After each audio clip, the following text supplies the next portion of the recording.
The history of the Internet is one of openness, and indeed it's the widespread sharing of knowledge and the hospitable accommodation of information interchange which has stimulated and enabled rapid growth of the Internet and its technology.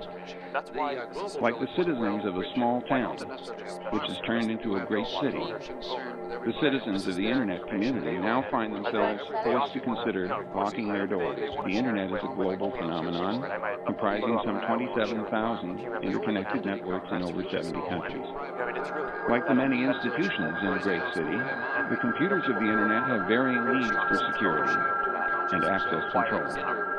The Internet Society helps to foster the development of technologies and standards for use on the Internet. A number of security techniques have been developed, and some have been deployed for use on the Internet, and others are still in development. Indeed, the Internet may be thought of as a kind of forerunner to